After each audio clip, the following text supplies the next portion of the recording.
Le Seigneur m'a dit que l'huile est disposée, mais les vases qui doivent recevoir ne sont pas disposés. Ce qui fait que le plus grand travail, ce n'est pas dans la dimension de l'huile, c'est dans la dimension du vase. Le Seigneur a plus à faire avec notre caractère qu'avec l'onction. Parce que Christ est mort, le Saint-Esprit est venu, l'onction est disponible.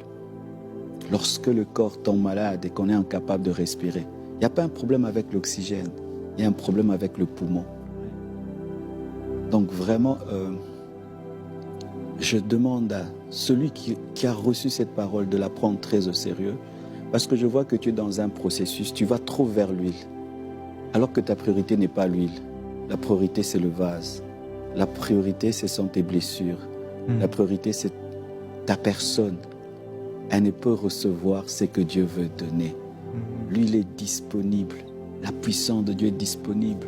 Le Saint-Esprit est disponible.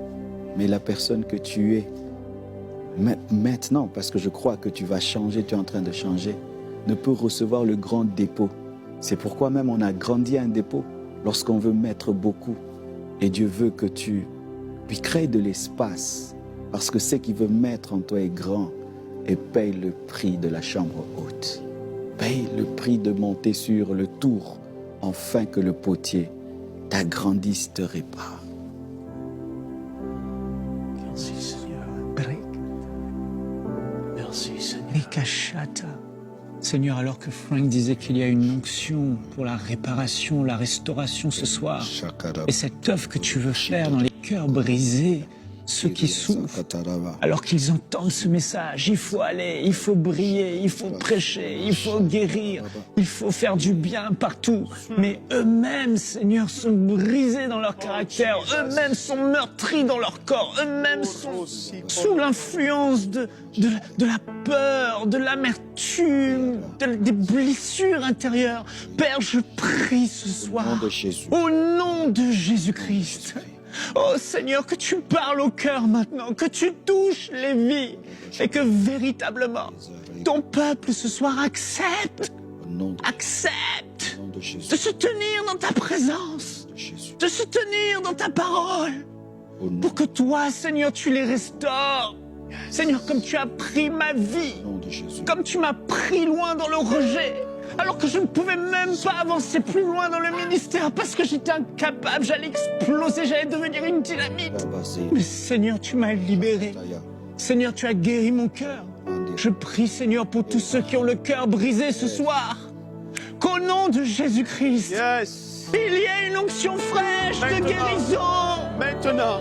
Qu'il y ait, Seigneur, une saison d'intimité, une saison sur le tour du potier, une saison de révélation, une saison où leurs yeux s'ouvrent, qu'ils aient besoin d'être guéris, restaurés dans leur âme, que le pardon s'installe au nom de Jésus-Christ de Nazareth dans ta vie.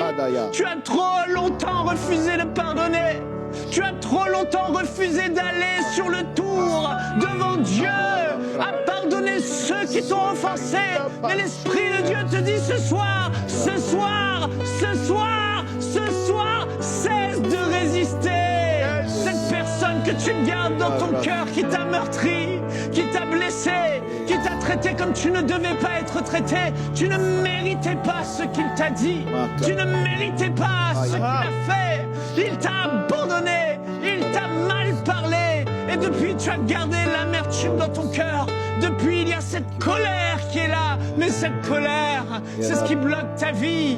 Cette amertume, c'est ce qui te limite. C'est ce qui rend ta vie aigrie. Mais le Seigneur te dit, maintenant même, pardonne. Pardonne de tout ton cœur. Pardonne à ceux qui t'ont offensé, comme moi-même je t'ai pardonné. Pardonne, parce que ce que tu m'as fait était bien plus grand que ce que eux ils t'ont fait. Les offenses que tu avais devant ma sainteté étaient terribles. Mais tes offenses m'ont blessé. Tes offenses m'ont attristé. Tes offenses ont mis un mur de séparation entre moi et toi. Mais malgré tout, je t'ai aimé. Malgré tout, je t'ai pardonné.